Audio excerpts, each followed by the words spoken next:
Hello, and welcome to the Female Founder Friday podcast with me, Lindsay White. I'm passionate about helping female entrepreneurs be great leaders, build high-performing teams, and create inspiring workplace cultures through innovative talent programs and practices. Because when people feel like they belong at work, they deliver their very best and businesses thrive.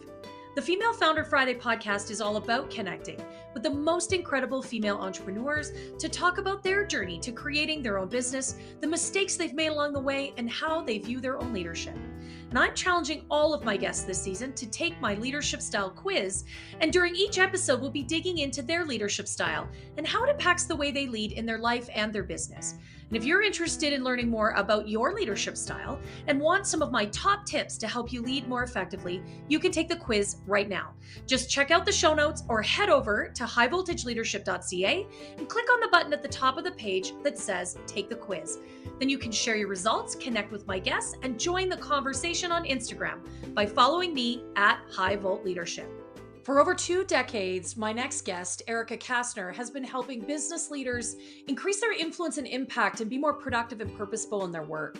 And of course, she's the founder of Castner Consulting, and she really specializes in helping female business owners and their teams communicate with more clarity and confidence. And Erica is absolutely all about mastering your message, and I'm so excited to have her as part of the show today. Okay, I have a super special guest here on the show today.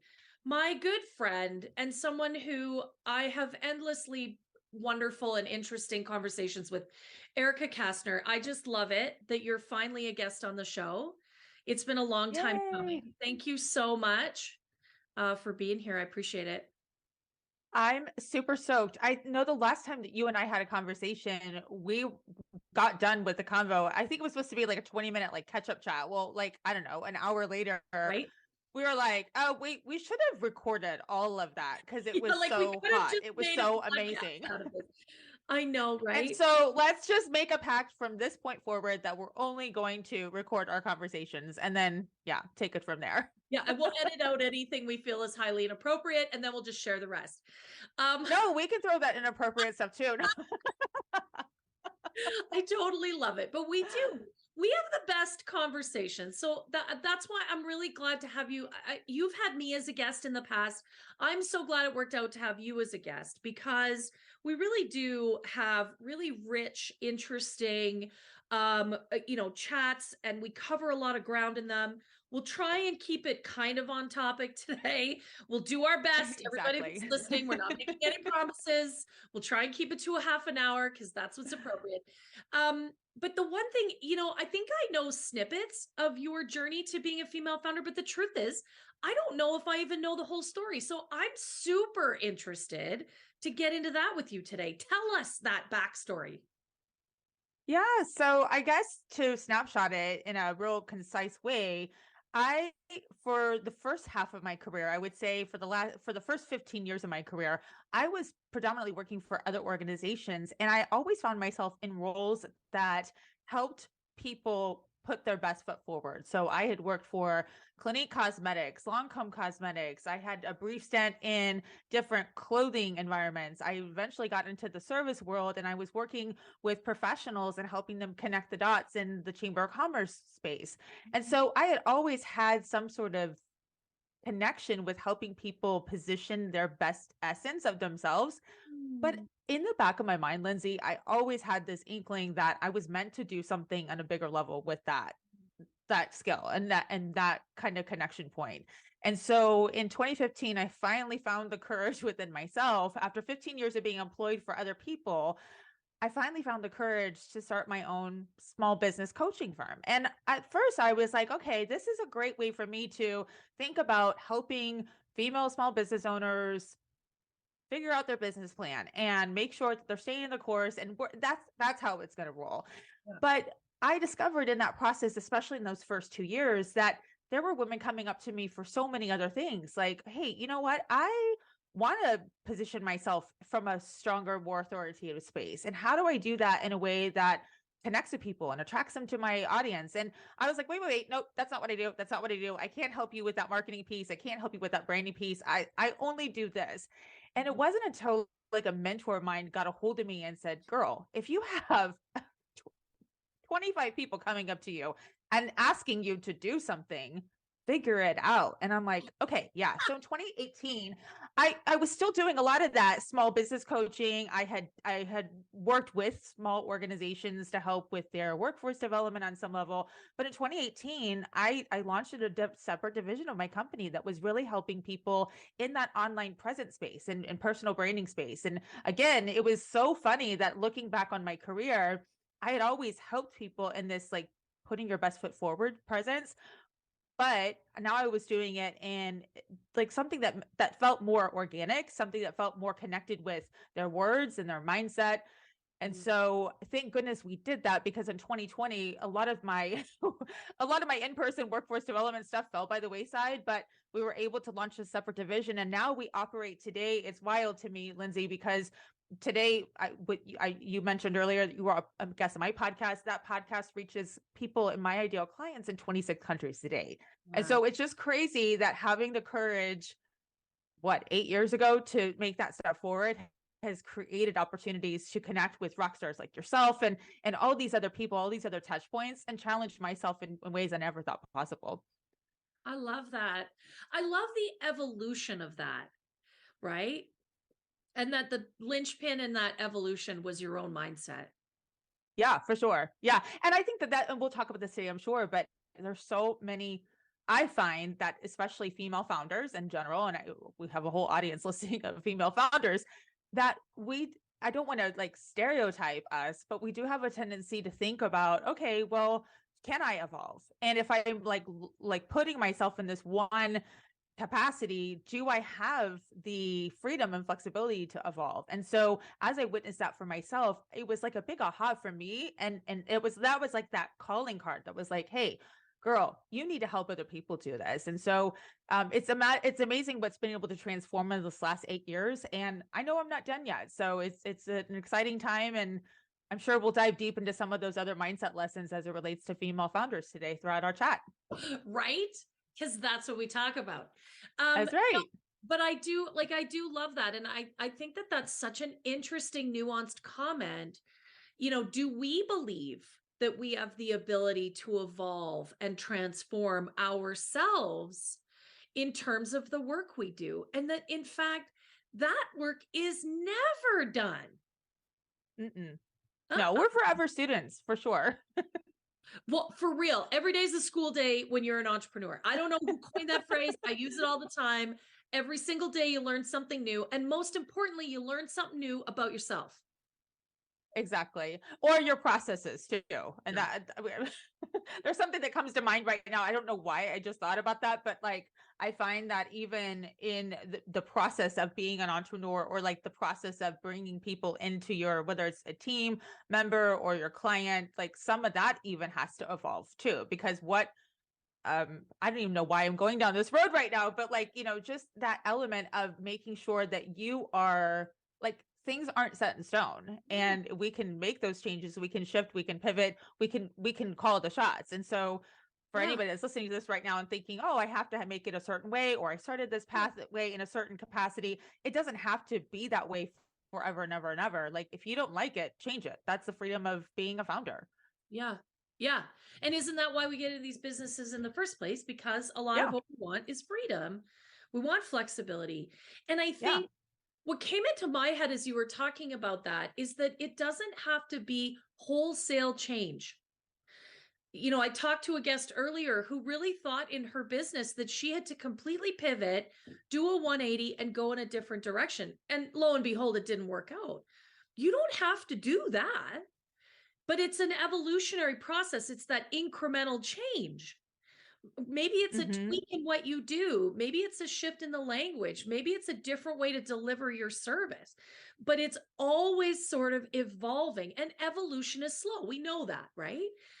But it's nothing to be afraid of. I think we get into this space of fear, right? Where if we change it in any way, maybe we won't be successful. We're good at this, and that's all we can do. And that's just not true.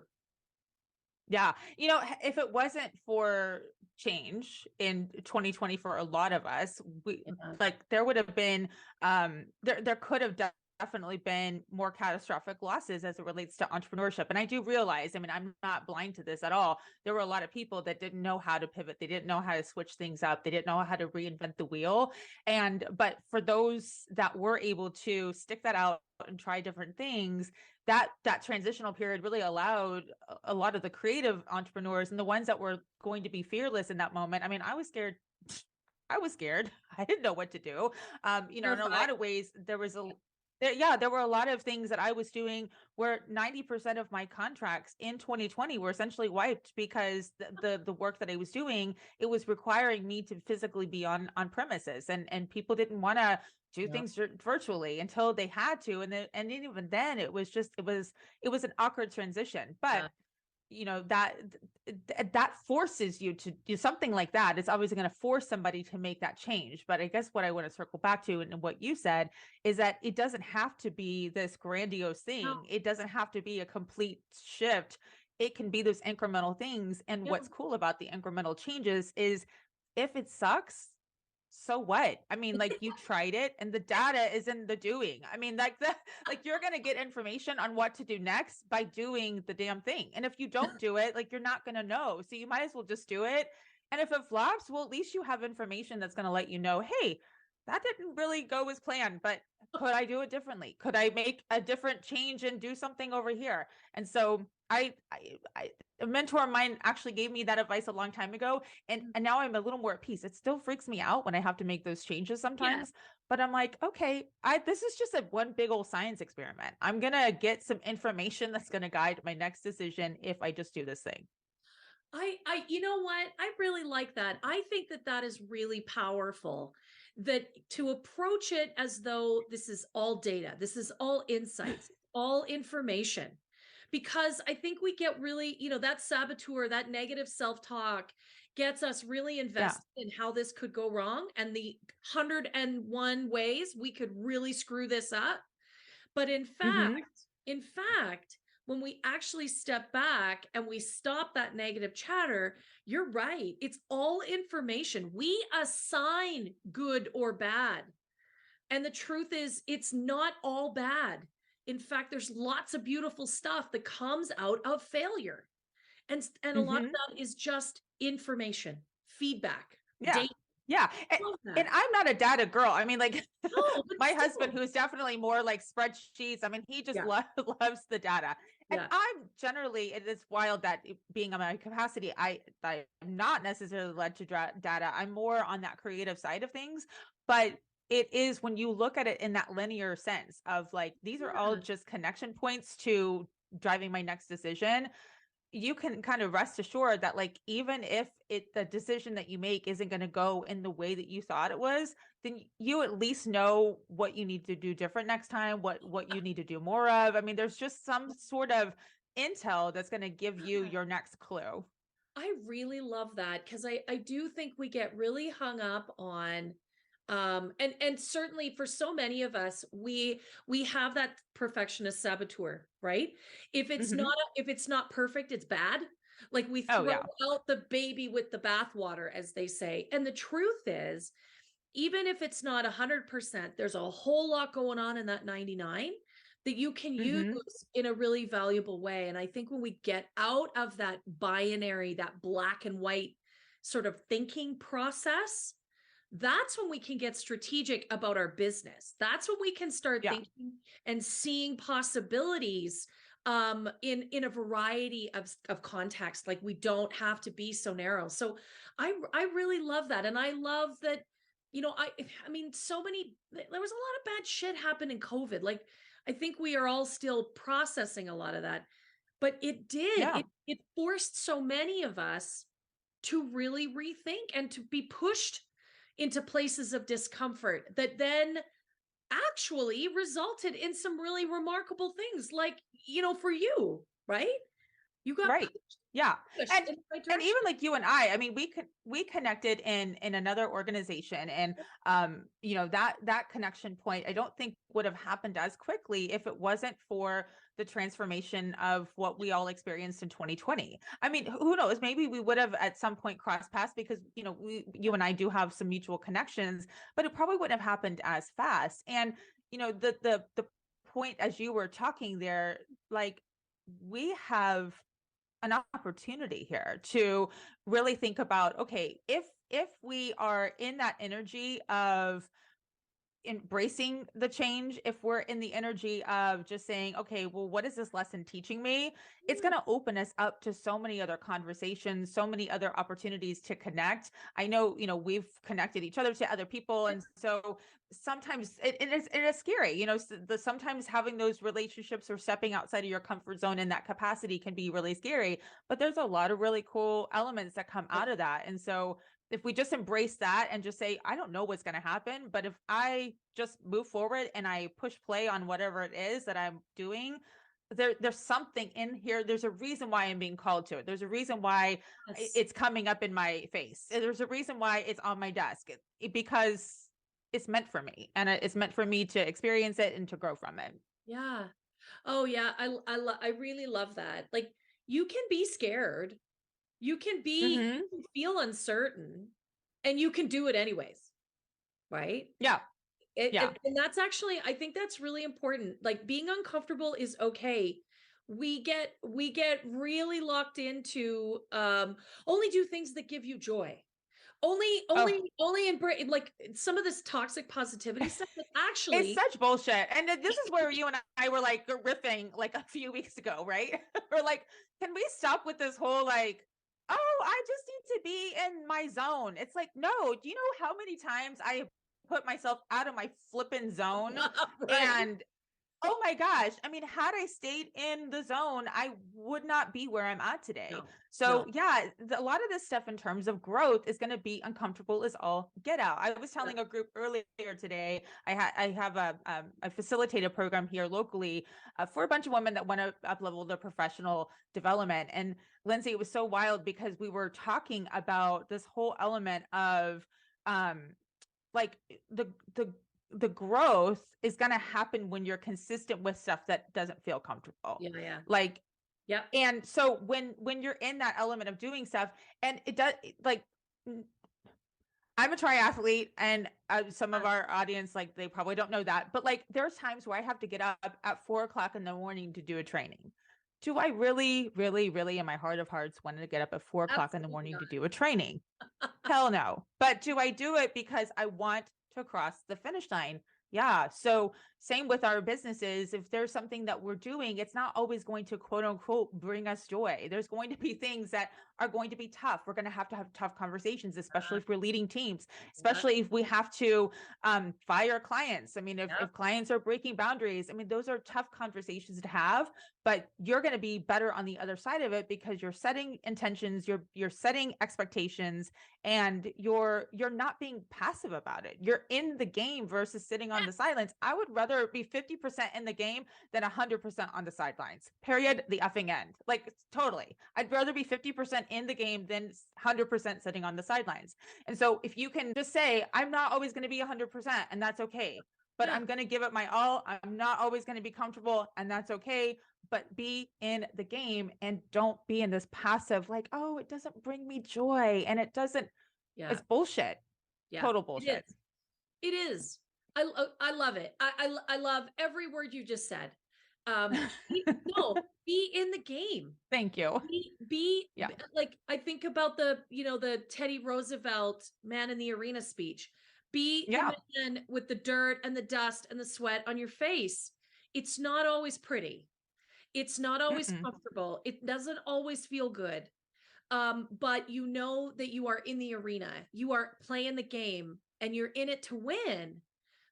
And you're going to learn something. You're going to grow. That's the space where you thrive as a human, and where your business really starts to gain momentum, because that's what we want. We want to grow as people, and we want to have a thriving business, right?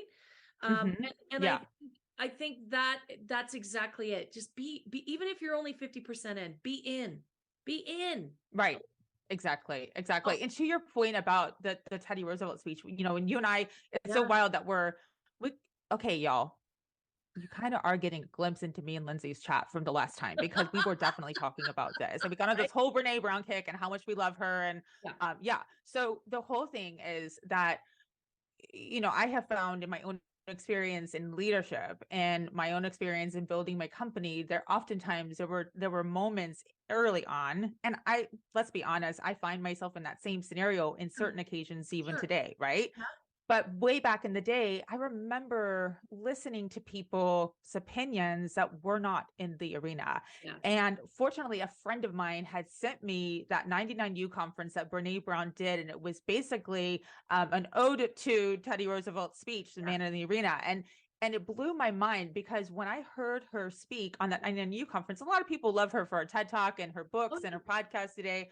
But I was blown away by that 99U conference because it challenged me to stop listening to people that weren't fighting in the arena. And it didn't mean that they had to be in the same arena that I was fighting, but were they doing the work? Were they getting the mud slung on their face? yeah. And I was so bent on pleasing people and bringing people on and just making sure that I was like being safe with my own, how I was designing what I wanted my business to look like. And, when I listened to that speech, I was blown away by that transformation of you've got to seek counsel from people that you want to aspire to be.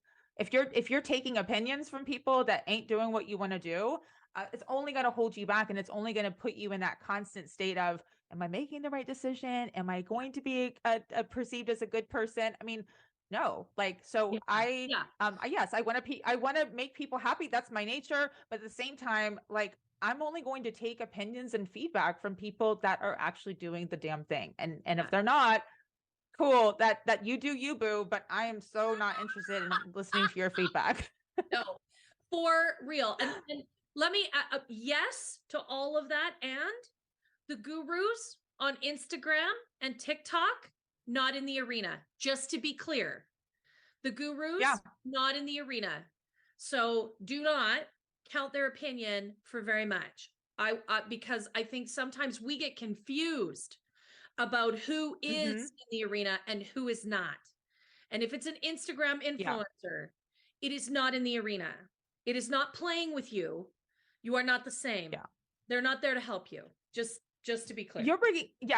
You're so bringing up a good point. And I think this is important to almost highlight on this chat today, because especially as we're developing our leadership skills and who we are as founders, we've got to be really careful and vet the people that we're listening to.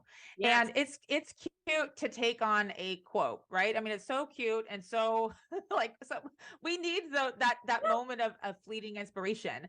But if you're hedging your bet on somebody that has only been doing what you're doing for, let's just say, a percentage of how long you've been doing it, I don't care how flashy or how sparkly they make their claims to be. It behooves us to do the vetting, to research these people. There's so many people that can turn on their smartphones and say just about anything to, in fact, Lindsay, this is so heartbreaking, but I mean, I witnessed this in my own circle not too long ago, where like somebody bold-faced lied about their positioning and what they were talking about. Yeah. And it was a moment of integrity for me too, because I'm thinking, gosh, I mean, here I am, somewhat aligned with this person, and I know for a fact that this person is not saying things that are correct and that are true. And so it's hurtful when that happens, but we have to, as leaders, we have to take responsibility and say, what can we do to own our integrity and in the situation? How do we align with people that are fully integral with what they're working on? And we have to do a little bit of that research and digging to find out who those people are. Yeah. And if we're making investments in things that aren't in that integrity space, that's on us, right? But if we keep repeating that, like, we've got to learn from that at some point. And I do remember falling prey to that when I was first starting out in business, because we all want to look more successful than we are in that first like 1 or 2 years. But it's like, if we're listening to the right people and we're doing the right things, meaning we're building those relationships, we're having authentic conversations, and we're doing the hard work, we are going to start seeing success. It's not going to happen overnight, but we will see that success. No, I love that. So well said. I think that's such an important lesson. I love that. I mean, we're going to talk about lessons later too, but I really love that one. Thank you for bringing that up. You've mentioned leadership a couple times. Like, we're going to talk about Erica's leadership style because she leads a pretty successful team. And she's taken my leadership style quiz, and you could take it too if you want to know what your leadership style is. There's a link in the show notes. There's a button on my homepage, highvoltageleadership.ca. Little orange button, click the button, take the quiz. Only takes a couple minutes. You can compare what's your leadership style, comment, share with us what that looks like. So tell us, what's your leadership style? What does that mean for you? Yeah, so I have a tendency to definitely be more on the supportive side of Uh, things, right? So yeah, we have a small but mighty team, and we're full steam ahead on a lot of yeah, things. yeah. In the weeds with some of the things, probably a little more than I should be at times. Not because that they're not awesome at what they do, but I think that's just my tendency to be in that conversation and that Yeah. energy of creation. And so I totally trust who we have on our team, and I love working in that creative space. I find that I have a tendency to be more, I'm not the best delegator in the world. I'm not going to lie. It's one of those things where I'm constantly working on what can I do to serve my highest self in the sense of empowering other people around me to take ownership of stuff. Love it. And I think when you're in that capacity of being supportive and you want to see your team, you want to care for your team. I'm also the type of person that I'm like, I'm never going to be a hard ass, right? Like I'm never going to be that chick that's going to be like, oh yeah, your kid is sick and like we have a deadline. Okay, well then like screw your kid. Like I'm never going to be that person, No, right? I'm no. always going to be like very empathetic to that and pick up the slack. I guess that's the one, like I'm the oldest of seven. So I guess that's that sense of like, oh, wow, we have a lot of kids in this house, mom and dad. Maybe I should help you out with that. Right. Love And it. so I find that there's times where I have to let things go. And I think that that's the evolution. And you and I, Lindsay, have had conversations around this, like more candid, like just girlfriend to girlfriend, right? Where I've got to let some of that stuff go. And especially as we grow as a team, I've been in business 8 years now. We've done a lot of amazing work with our small and mighty team. But as I continue to evolve and grow that, I'm going to need to realize that a lot of what's going to support me in terms of being more supportive is systems and processes. And sometimes those things aren't like for my nature, they're not necessarily the most fun thing to put together, but that has to happen in order for us to grow and to be stronger as a team. And so I'm getting ready to take off. My husband and I are getting ready to do our first Ironman event in Europe. So I'm going Oh, to be gone for almost 3 weeks in that trip.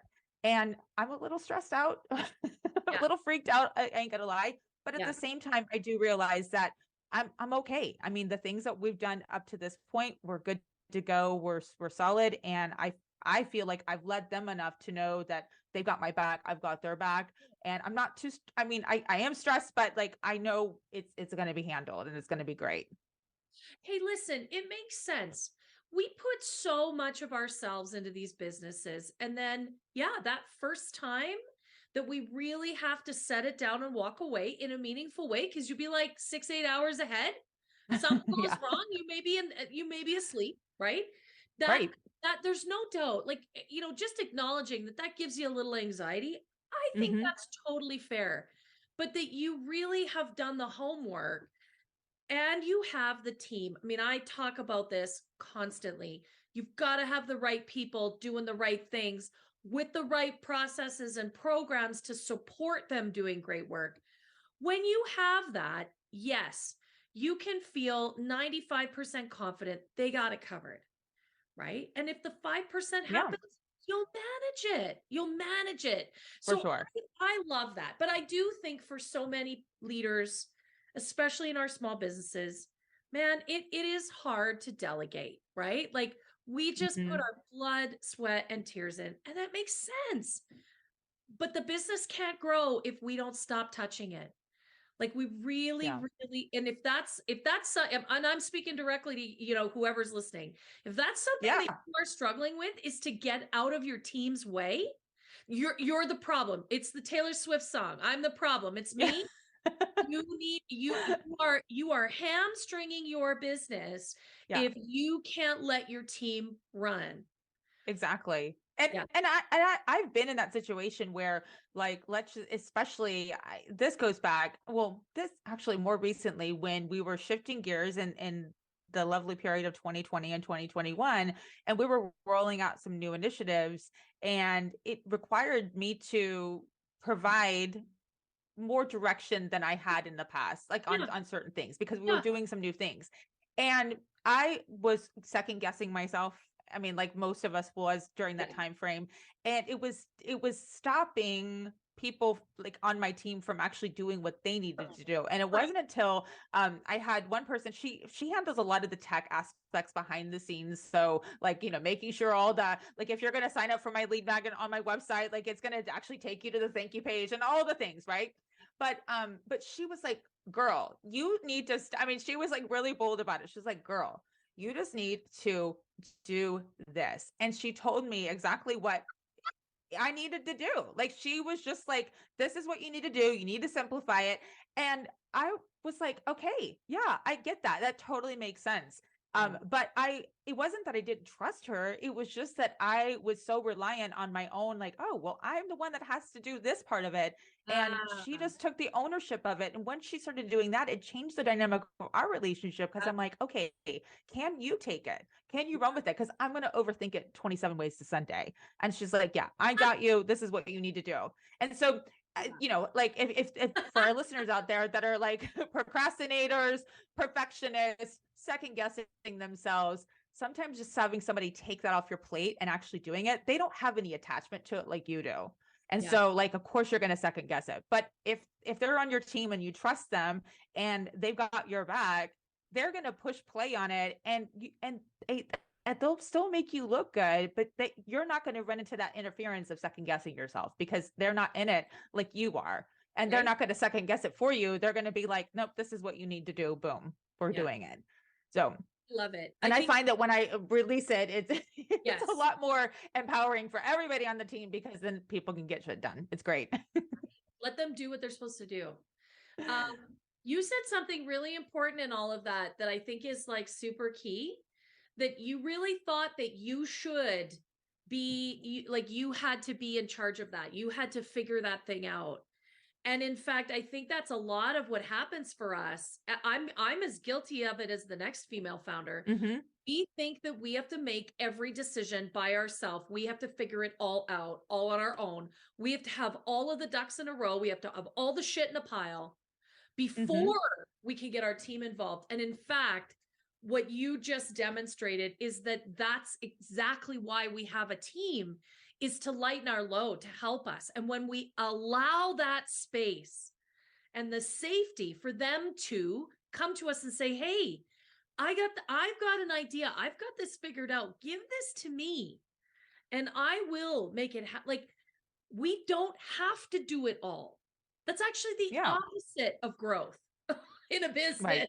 Yeah. Well, I love. Yeah, because you're choke holding your success by us, like, holding all the cards. And so that, that's a metaphor, right? I mean, if you're playing the game, you gotta reveal your hand. You've got to say, okay, these are all the things that are out there that need to be addressed, and who's got it? And again, if you trust your team and their capabilities, and let's be real, they might not know the answer right away. No. You don't either. So guess what? If you work on it together, there might be some brilliance that comes from letting somebody else know what's going on in your brain. And there's always magical listicle powers when you get more brain power on a problem or a situation. So yeah, I mean, I've had to learn the hard way, that lesson over and over again, but it's making sure that you trust yourself, you trust your team, and get some other brain power on it to help you out with it. Yeah, I love it. And if you don't trust your team, then you have an entirely different problem. Call me, I'll help you figure it out. Right. Talk to Lindsay about that. She'll set you straight for sure. I'll help you with that. But I really love that. I really love that. I want to ask you about, like, what's the biggest mistake or misstep that you have made in your business, and what did you learn from it? Girl, do we have another like can we do 5 episodes of this, Yeah, right? right. We're doing 5 parts of this, right? Yes. That's what I thought. Okay. No, I mean, I think, we're talking about it right now, right? Not letting go of certain things Mhm. faster than I needed to, Yeah.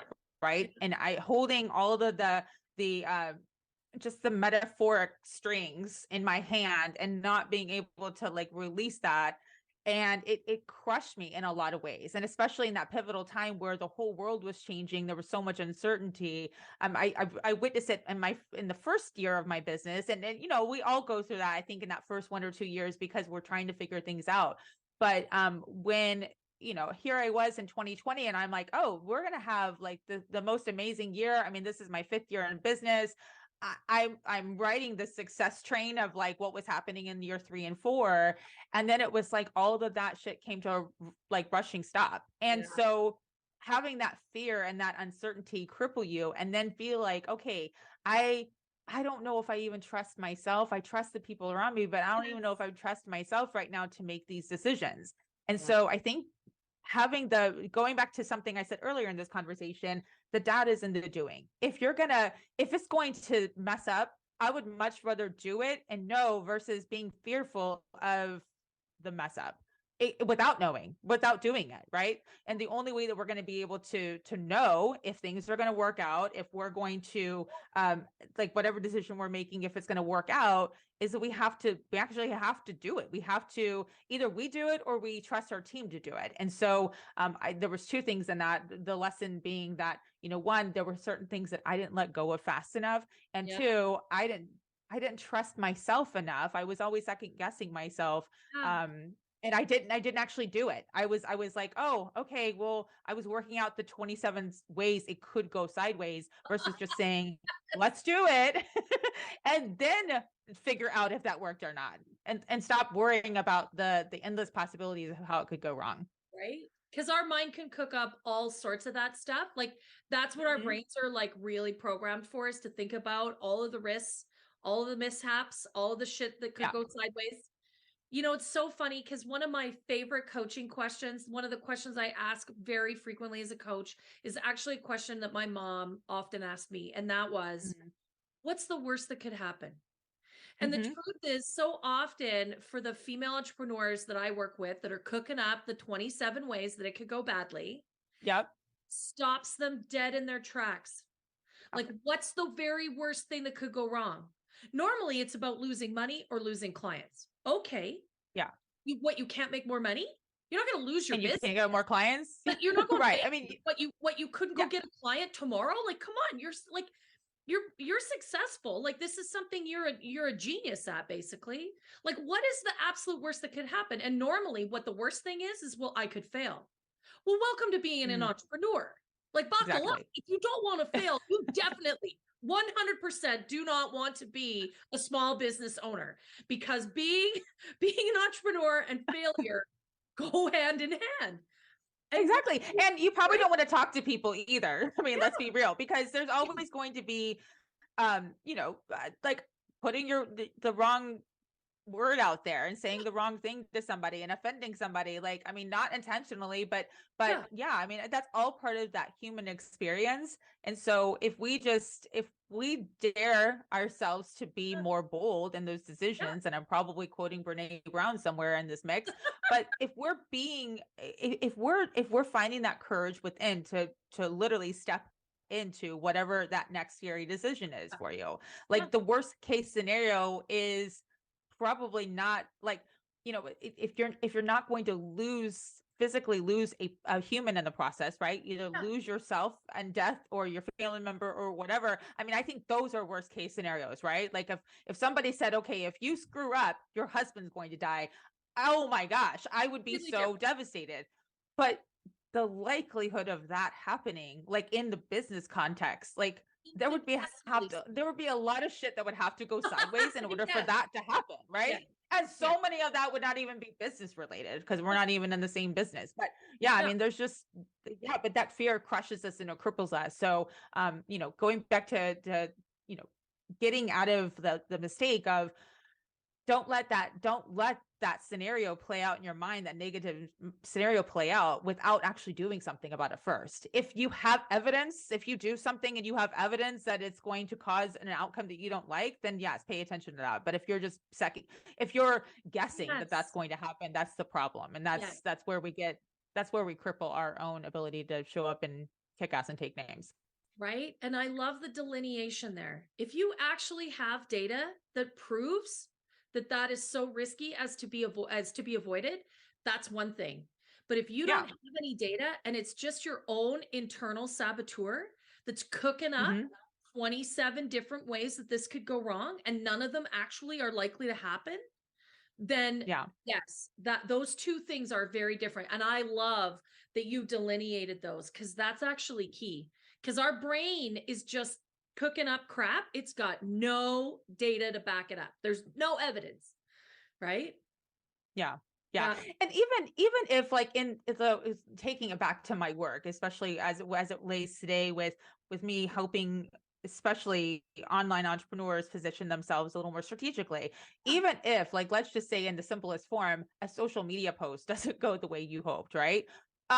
Well, okay, tomorrow is a new day. So social media posts only live for like, I don't know. I mean, Minutes? what's the data on it? I don't know the Yeah. statistics, but it's very fleeting how long that lives. And of course you can delete it too.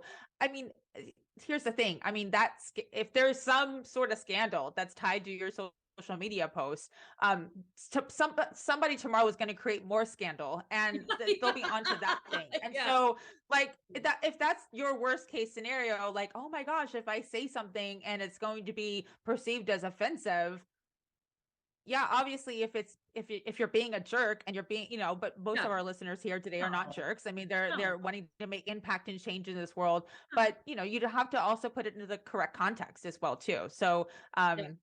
Hey, yeah, if the world Kardashians, sadly, yeah, what's that? I said if the Kardashians can survive the occasional bad tweet or post or whatever, you can too. Like for real, Yeah. recovery is Yeah. possible. And like as much as I'd love to think people are the world's revolved around me, not really. So not really. But like people aren't as connected to what you're doing online or even in person. I mean, they're caught up in their own thing. And Yeah. so I think that's another important lesson to kind of take into consideration today is if you're showing up and being authentic to you and holding true to the values of what you stand for in any of this stuff, whether it's developing your team, bringing on your clients, telling the world about your message and what you offer, like you stand in that truth. Nobody can F with that. Nobody can mess with that. And No. if they do, so be it, because Yeah.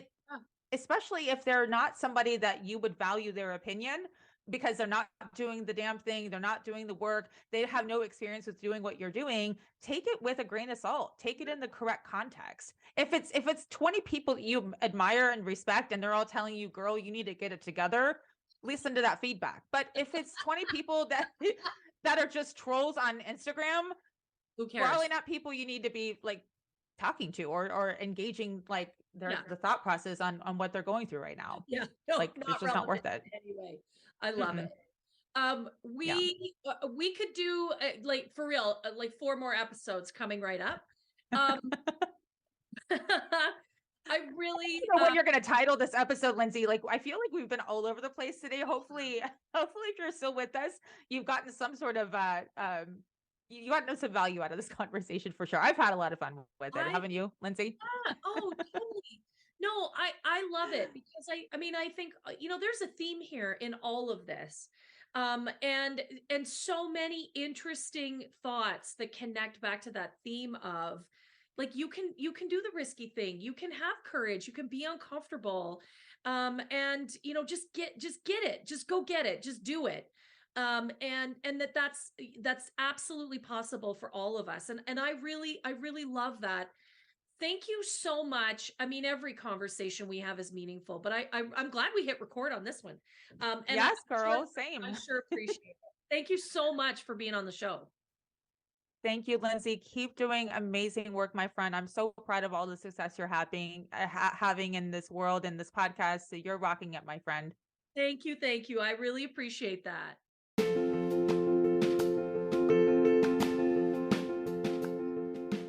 Well, thank you so much for tuning in today. I sure hope you enjoyed listening as much as I did hosting this conversation. And if you did enjoy today's episode, would you do me a favor? Would you give the episode a 5-star review and share it with all of your friends? I would really appreciate that. I've got a goal to impact 1,000 female founders, and with your help, we can really amplify this message. Thanks again for being a part of the show, and don't forget to connect with me and all of my guests on Instagram at High Volt Leadership. We'll see you next Friday.